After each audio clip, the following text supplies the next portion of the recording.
Well, good morning, everyone. I hope everyone is doing well. I'm Walter Dillingham from Wilmington Trust here in New York City. It's great to see everyone. And welcome to our Philanthropic Speaker Series, session number 110. A little background on myself. I oversee our endowment and foundation practice, which I've been doing for over 20 years. And this is a very important part of our work here at Wilmington Trust. Today, we manage and oversee about 20 billion in assets. And a key part of our work with not-for-profits is our value-added services. And today's a great example of that. Today is a continuation of our speaker series. And today we're going to focus on a really important trend in philanthropy, donor-advised funds or DAFs. And today there is over 250 billion in these funds across the country. And we're getting lots of calls from our clients and our friends asking us, how do we get access to these monies? How do we do a better job fundraising? And so that's the focus today. And I'm really happy to have Lisa Barr with us from the National Philanthropic Trust is going to lead that discussion. I know we're going to have a great session. And as far as agenda goes, just a quick update. We're going to start with a special guest for about 5 minutes, Luke Tilley, who is our chief economist. And then we'll go right to Lisa. So let me introduce Luke Tilley, who is our chief economist at Wilmington Trust. He's also on our investment committee, and he has over 20 years of experience as an economist. And before he joined us, he was actually at the Philadelphia Fed. And a fun fact about Luke is that besides his family and his job, he still finds time to train for triathlons, which I don't know how he does it. So please welcome Luke Tilley.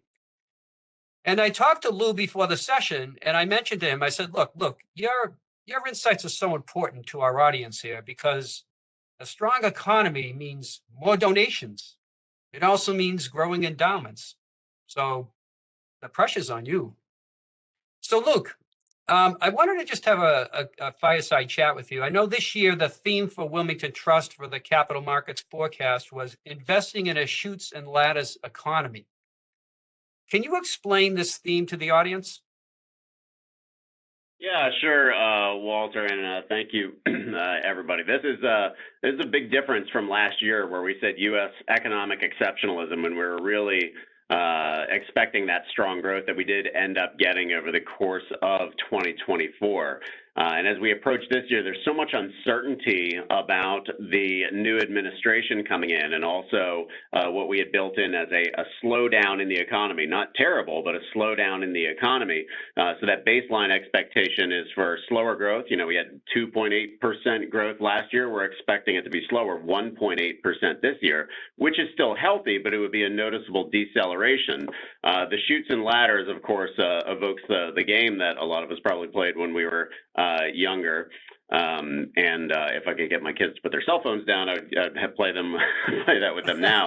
But it really is to say that the administration's policies, without making a political statement, are very hard to judge on whether President Trump would follow through on some of the things that he said as candidate. So tariffs, for example, very large tariffs like the ones that he proposed during the campaign might achieve some of the aims that he wants in terms of more domestic manufacturing, something like that. But if they were extremely large and put in place across all of our trading partners, we would see that as a chute. It would be a very, very tough transition to get from the current state to a future state where we were doing a lot more manufacturing, and we would see that as disruptive for the economy. On the flip side of that, we also know that in his first administration, he used tariffs as leverage to get basically a really good improvement, I think, to NAFTA, the USMCA. Some people say NAFTA 2.0, and that was beneficial for the economy, we think. It was a badly needed update for a trade deal that was written 30 years ago to involve some digital and service sectors and that sort of thing. And so that ended up being beneficial for the economy, for the market, for large donors, people who are donors who are in the market and seeing a lot of the gains there. So essentially, we saw a lot of things that could cut either way, Walter, either be a chute or a ladder, and we go through fiscal deficits and productivity and some things like that. So we're watching things as they come, Walter. Okay, thanks, Luke. I really appreciate that. Now, I know you're on the investment committee at Wilmington Trust. How does this all funnel to that? What are the views of the committee today? Yeah, we've taken a little bit of a step back from equities, which is not we're not retrenching, we're not girding up for a recession or anything. But most of last year we had an overweight compared to our benchmarks. We had an overweight to U.S. domestic equities, expecting that really strong performance. But as we entered this year and we recognized some of the downside risks that could come from policy, or because large cap equities and those magnificent seven, those tech companies have gone up so much in price, there's a little bit more room for them to fall. About a month ago, we moved back to neutral to our benchmark. So if anybody on is sort of familiar with asset allocation, we set benchmarks, on a if you're not taking a view, then you should have this amount in large cap equities, this much in small, this much in international, this much in bonds. And then on a monthly basis, that as a long term, you sit with your advisor and you sort of make decisions about that, about where your risk profile is and where you want to be invested. And on a monthly basis, the investment committee says, well, we think things look pretty good over the next 6 to 12 months for the U.S. and we want to take an overweight position there, or we don't think they look good, we take an underweight.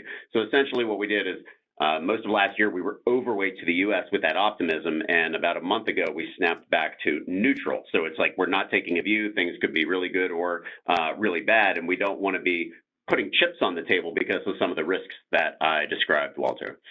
Okay, thanks, Luke. And then final question is, I wanted you to get your crystal ball out. What do you see for 2025 for the economy and the stock market? Because look, we're all fundraisers here. We want to have a good year, and it has such a great impact. Yeah. Well, so we've had a lot of volatility. So I stated the sort of the baseline expectation for growth, the 1.8% for GDP. That should play to stronger returns in the market, and we've seen that for most of the first part of this year. With some volatility, but the 2 months of performance so far has been pretty positive. I think the key thing here is internally within that. So the S&P 500, you're getting much stronger performance from everything outside of the so-called Magnificent Seven, those large tech sectors, which has seen a lot of choppiness over the first 2 months. And that's the kind of we call it the broadening of performance, the broadening of leadership. It's not as narrow as just those tech companies, and that's what we expect. We expect bonds to be pretty well behaved, the 10-year yield staying between 4 and 4.5%. And of course, some of those risks, the chutes or the ladders, could push it either direction. But that's what we write about in our capital markets forecast. And of course, that's what we write about when we send out notes to clients, and Tony, Chief Investment Officer, updates in all of his letters to clients, Walter. All right. Well, Luke, thanks very much. It sounds like you're positive but vigilant. I was going to put a little conclusion there. So that's a good way to summarize it. Yeah. Yeah. Okay. So I'm really happy to have you. Thanks again, and we'll have you come back and check in as the year goes on. Thank you very much. Yeah. Great to see you. Okay. That was Luke Tilley. So thanks again, Luke. And we're going to move now to Lisa Barr and get right into our presentation on DAFs. Lisa Barr is a senior director and head of the U.S. West at National Philanthropic Trust. She's based in San Francisco. And I'm going to have to ask if she misses the winters, because she used to live here on the East Coast. Man, it's been a tough winter up here. And, Lisa spends a lot of time working with financial advisors. So, during her presentation, I hope she comments on that, because we want to know what her secrets are. And, when you look at her background, she was a fundraiser for a number of years, worked at the Silicon Valley Community Foundation, and also... Sorry about that. She also worked on the East Coast. But I wanted to mention a fun fact about Lisa. She just told me, and I couldn't believe this. She told me pre-COVID she started riding her Peloton bike, and she's taken a ride on it every day for 4.5 years, at least 30 minutes. That's 1,642 days. Now that's amazing. So we're going to make sure we don't keep you too long today, because you got to get that ride in today, right? That's right. And just a little point of clarification, not 30 minutes a day, at least 5 minutes a day of some type of 30 minutes, okay. Peloton, not necessarily a bike ride. But that's very impressive. But Lisa, I'm going to hand it off to you. Thanks for being with us today. Great, Walter. Thank you so much for having me. It's really wonderful to have the opportunity to chat with you all. And can you see my screen okay? Yeah, it's perfect. Okay, perfect. Great. So as Walter said, we'll run through some slides today. And the way that I want to organize the conversation, let me get moving forward here. There we go. So just a little bit of an agenda. we're going to share an overview of donor advised funds. My goal here is just to have everyone speaking the same language about how donor advised funds work, some of the terminology around donor advised fund, a super brief history lesson about DAFs. And then we'll jump to talk a little bit about the greater context of the DAF landscape. And to do that, I'm going to point to some data from National Philanthropic Trust's Donor Advised Fund report. So NPT, National Philanthropic Trust, in addition to being a sponsor of donor advised funds, we also provide our donor advised fund report each year to provide a landscape of not only our donor advised funds, but the donor advised funds of sponsors all over the country. So we'll dive into a little bit of what the data says about the growth of the DAF landscape. And then finally, for the bulk of the presentation, I really want to talk about some practical tips that you can take away every day to work with your donors who have donor advised funds. So we'll talk a little bit about the functionality of a donor advised fund, why a donor uses a donor advised fund, and then how you and your organization can leverage that functionality in your day-to-day fundraising. So with that, we'll jump into our little DAF 101. So how does a donor advised fund work?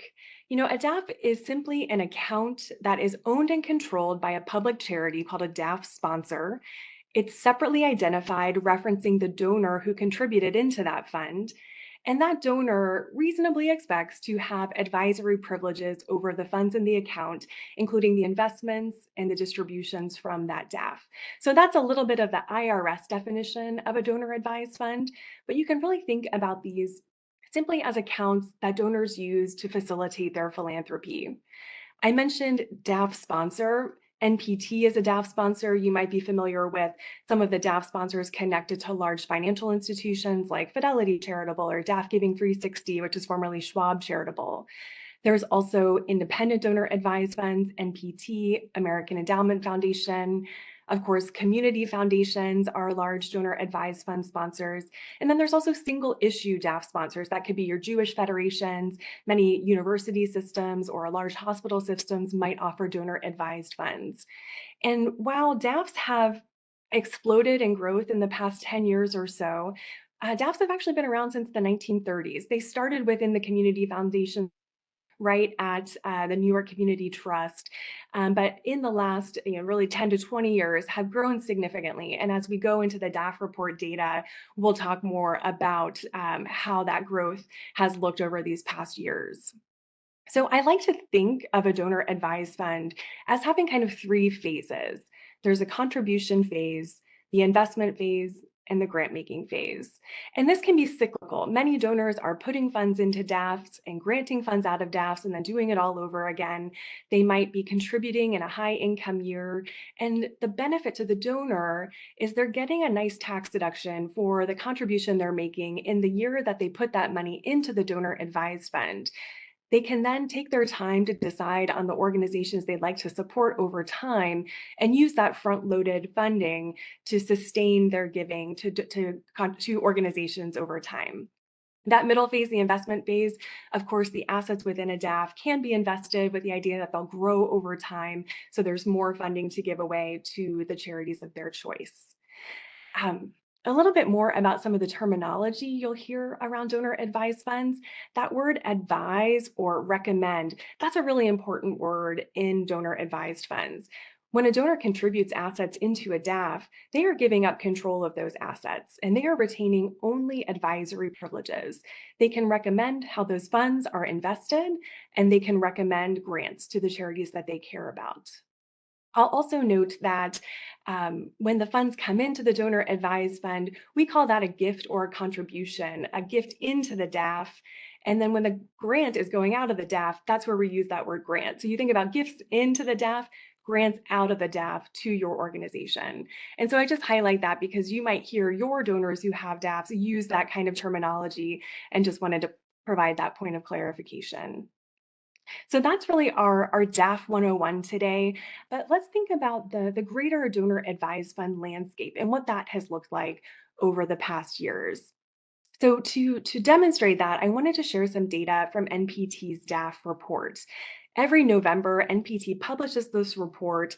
It's really meant to be a public service to the philanthropic and financial service sector to provide a highlight of the growth of the donor advised fund sector. Our team, and actually it's a team of independent consultants we engaged with, they cull through the IRS Form 990s of more than 1,100 public charities who are DAF sponsors and pull out the summary data of gifts in, investment growth, grants out, so that we can really see a nice snapshot of all the work that these DAF sponsors are doing to grow the donor advised fund space. So the DAF report is showing some data from community foundations as well as those single issue donor advised fund sponsors and the national sponsors as well. It's really all lumped together to provide you that snapshot of giving. And I should say this is the 2024 DAF report, which is showing the giving up until the end of calendar year 2023. So let's jump in. We're going to show maybe 5 charts or so. You'll notice most of them are kind of up and to the right, but we're going to start with the grant value coming out of donor advised funds. So just a small dip, minus 1.4% from the prior year. We saw a total grant value of $54.7 billion coming out of DAFs. This is really showing that DAFs are providing critical support to nonprofits.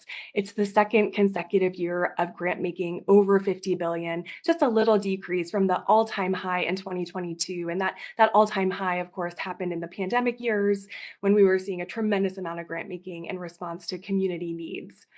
And so as we see this up and to the right movement, it's pretty staggering.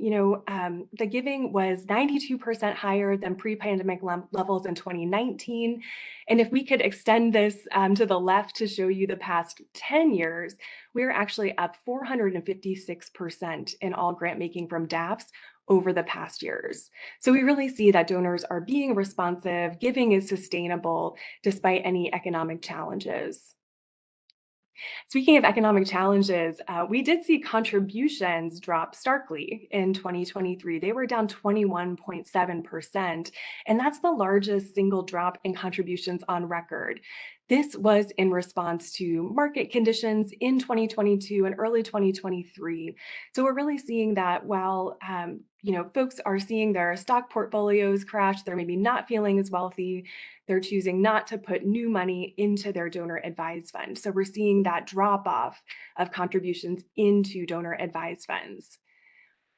That said, at the end of 2023, we did see the market recover and the assets in DAFs were able to take off. So we saw total assets within DAFs grow nearly 10% to $251 billion by the end of 2023.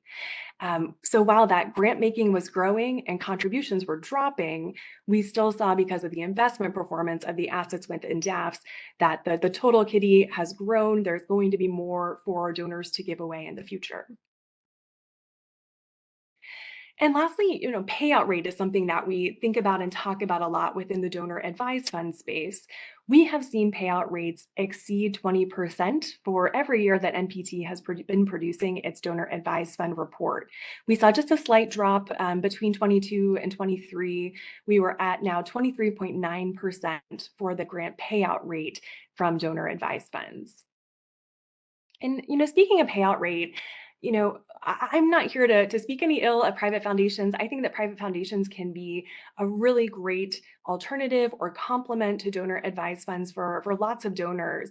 But it's really interesting to see DAF grant making as a function of assets when we're comparing donor advised funds and private foundations. So in these two donuts, what you're seeing on the left side of the screen is the grant making from donor advised funds, about $54 billion, versus private foundations, $114 billion. But when you think about the assets that these vehicles hold, in 2023, DAFs granted out about half as much as private foundations, but they only had about 17% of the assets of private foundations.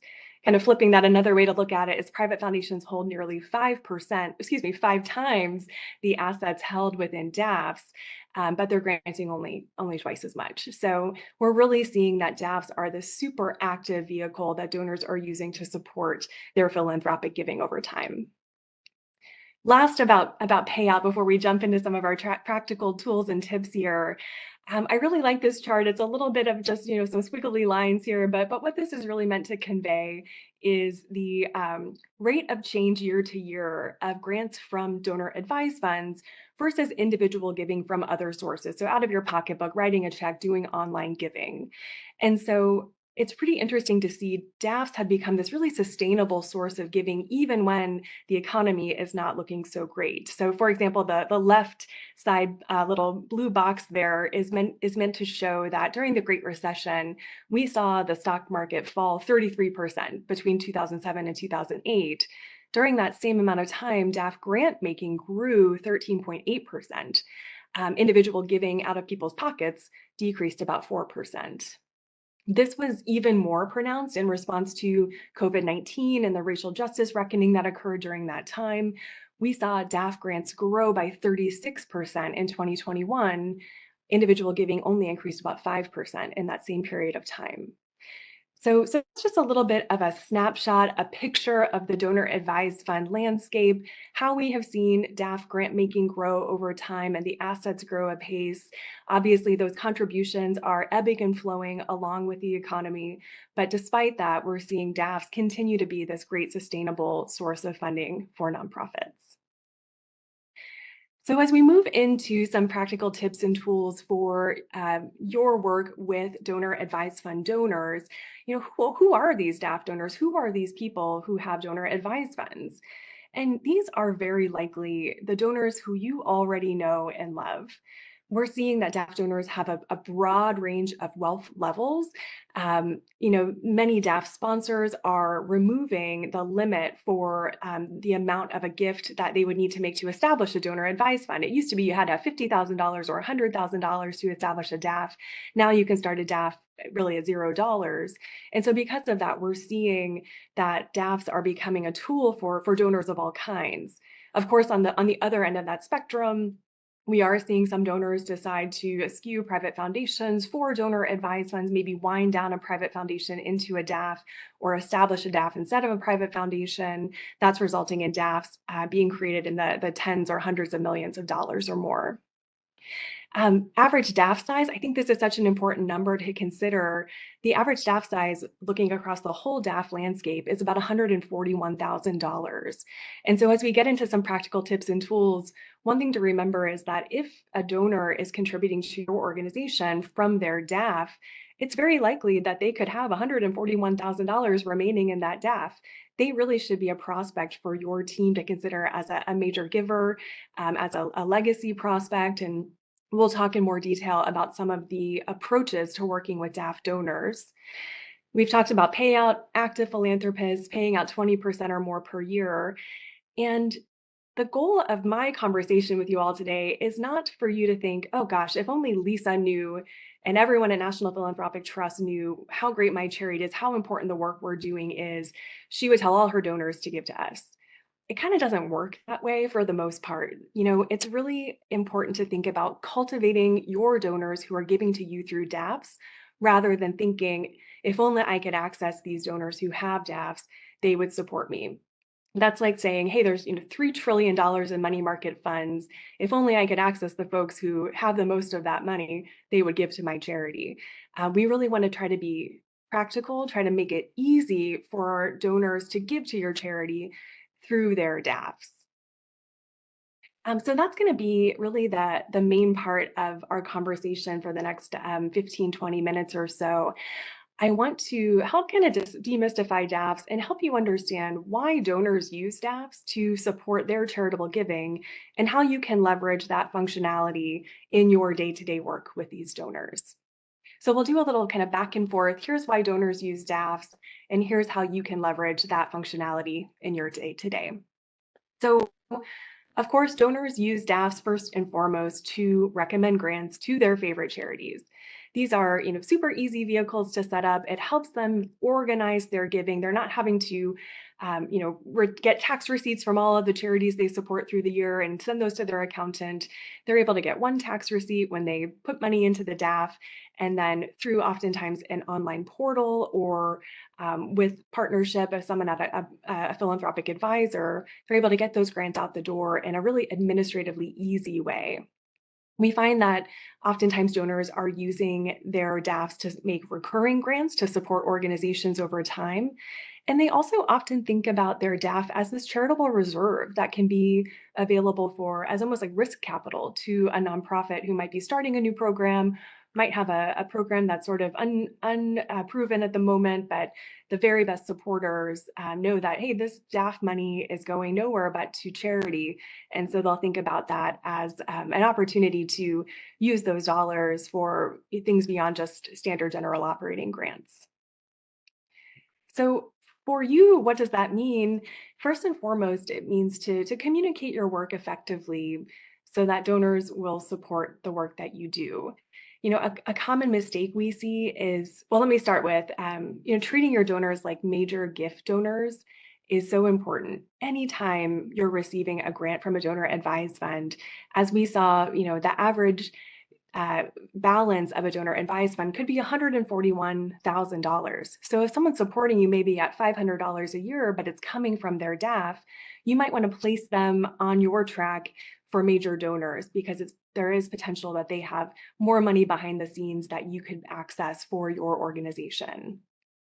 It's also important to let donors know how you will credit grants that are coming from your DAF to your organization. The DAF money is coming from the DAF sponsor. So you're receiving a check from National Philanthropic Trust.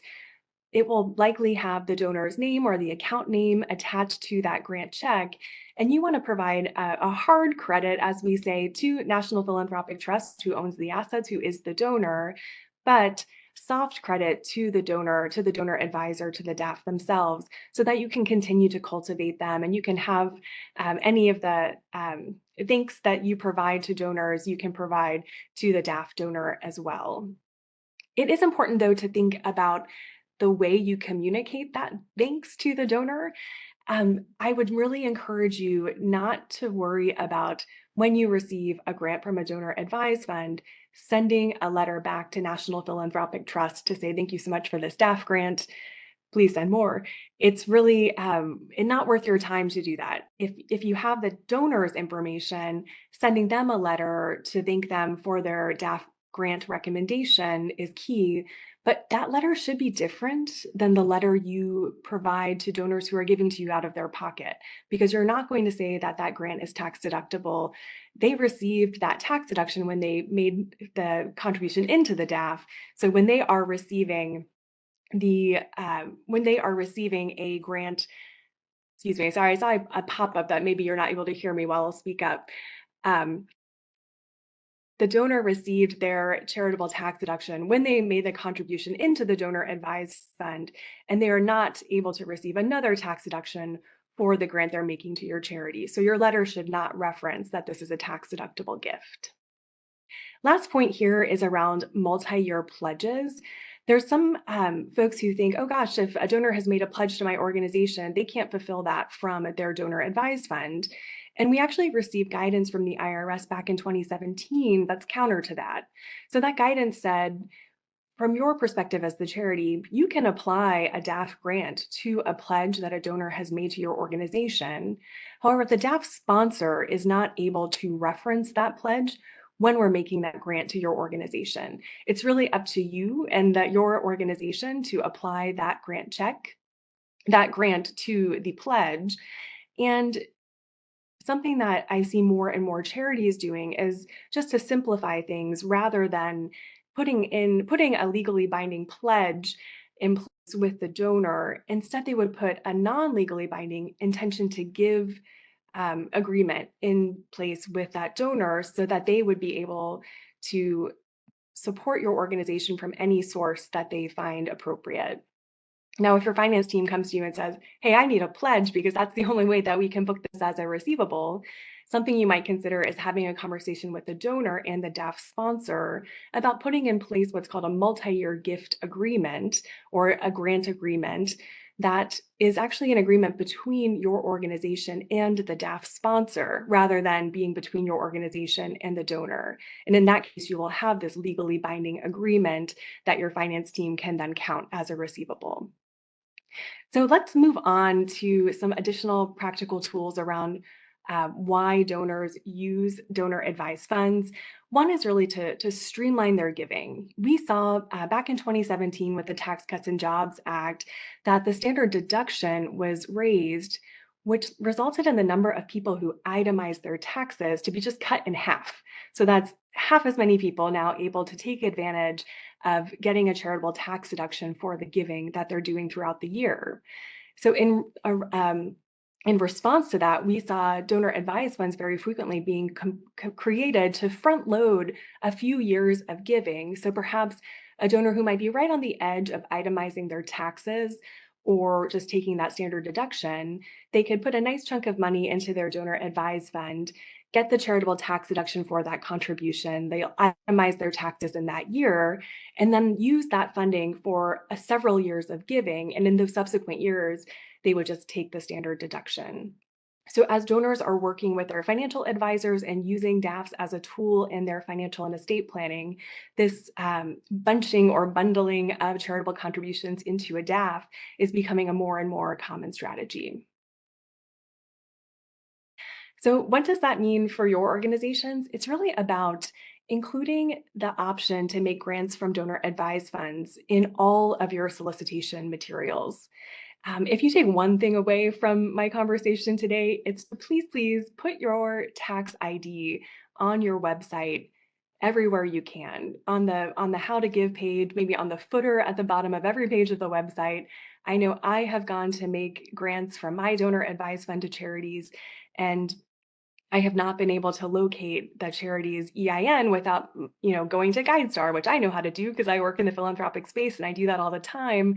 But your average donor, oftentimes when they're going to recommend a grant to your organization, they're doing that through an online portal. They're searching for your organization, and the easiest way for them to search is through your EIN. So please put that number everywhere on your website, and also make a note of if you have a doing business as, or and also known as for the name of your charity, make that information available on your site as well, because most donor advised fund portals that donors use to make grants kind of plug right into GuideStar or Candid.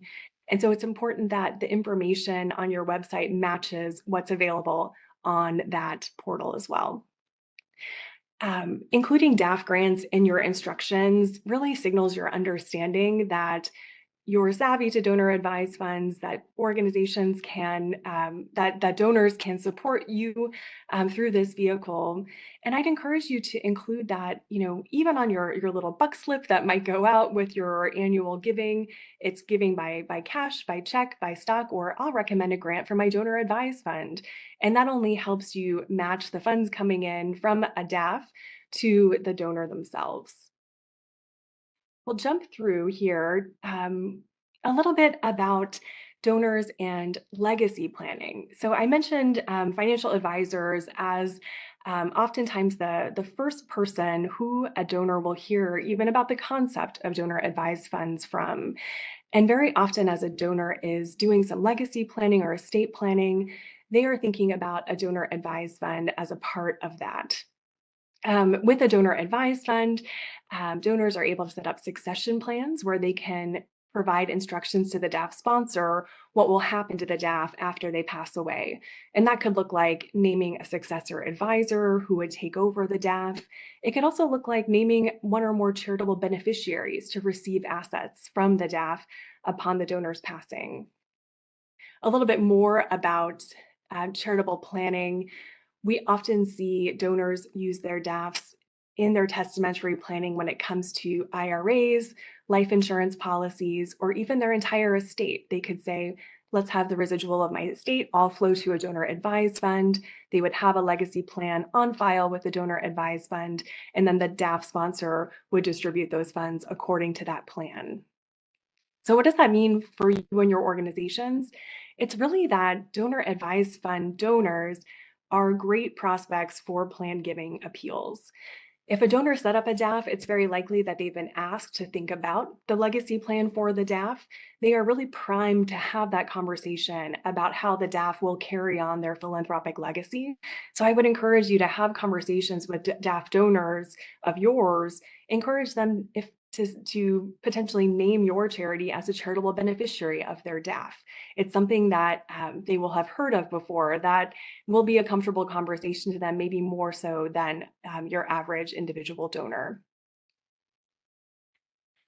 Another reason that donors use DAFs is to engage their family in giving. Very often we will see DAF donors name their adult children as what's called secondary advisors to a donor advised fund, where they would have privilege to go in and make grants from the DAF. We oftentimes see that folks will really use that end of the year holiday season to bring families together and make decisions about grants from donor advised funds. And so very often a DAF can be this multi-generational tool for giving. And so in response to that, these are really great targets for your organizations to think about having the whole family a part of your donor cultivation efforts. That could be inviting DAF donors to family-friendly events that you might hold. It could be asking if your DAF donor engages with their family with their DAF giving. It's just a little entry point for you to think about engaging that whole family on the giving from their DAF. And the final point here, many donors are using donor advised funds to deploy assets from their full balance sheet for charitable good. So rather than just giving public stock or cash, they may be thinking about privately held stock. They have business interests, hedge fund, private equity interests, real estate, cryptocurrency. Really, the list goes on. And many donors who contribute to DAFs think about accessing that whole balance sheet when they're giving funding into their DAF. And that's a really powerful tool when perhaps your organization is not able to accept those types of gifts directly. This is a lot of what my day-to-day work is. It's working with donors who have more complex assets that they're looking to give. NPT, we have a team of 14 regional directors like myself who are helping to facilitate these more complex gifts that were not for the ability for that donor to put that asset into a donor advised fund. It's likely that that asset might not ever make it to charity. And so as you're thinking about working with donors who you know might own businesses, might have engagement with private equity or hedge funds, think about whether your organization is well equipped to handle those assets yourself. And if not, think about a donor advised fund as an option for that donor. You could also work with a third party organization. You might have heard of the Decamai Foundation, maybe your local community foundation, NPT as well. We can help to facilitate pass-through contributions of more complex assets that your organization may not be able to support. It's really all about identifying who the donors are who are giving to you through DAFs, making it easy for them to give to you by just communicating that you're ready and willing to receive DAF grants. Here's our EIN. Here's how we will thank you for the DAF grant that you make. Having that plan in place will put you in a great position to continue to cultivate the growing population of DAF donors. All right, so Lisa, that was excellent. Can you just give us a final summary, pearls of wisdom before we finish up here? Yeah, happy to. And this is included in my slide deck as kind of our final takeaways, but 5 quick things, and it's really just a summary of what we just walked through. Communicate to your donors how you'll credit their DAF grants, include that DAF language in solicitations. Think about planned giving and family giving as a great thing to talk about with your donors who are contributing to you from a DAF. And then also, as you're talking to donors who you know have complex assets on their balance sheet, think about bringing up a DAF in that conversation and see how a DAF sponsor might partner with you on some more complex gifts. But we are seeing the DAF field grow and grow. DAFs are not going away, and knowing how to engage with donors who have DAFs and making it easy for them to give to you is really the best way you can approach all of this. Hey, everybody, I wanted to thank, 3 quick thank yous. First, I wanted to thank Lisa and Luke for their great presentations. Let's give them a round of applause. I really thought you did an unbelievable job, and there was a lot of practice and preparation for this presentation. So thank you, Lisa. It was really nice to work with you, and also Luke. I also wanted to thank our production team of Dennis Bruto and Peter Regano. I know Dennis came in this morning and his computer didn't work, so I know he was stressing out, but he did a fabulous job. So Dennis, thank you. And then I wanted to thank everyone all our clients and friends that called in today. I hope this session was helpful and useful. I'll be planning our next session, number 111, so I will keep you all posted. I look forward to seeing you again, and have a great day.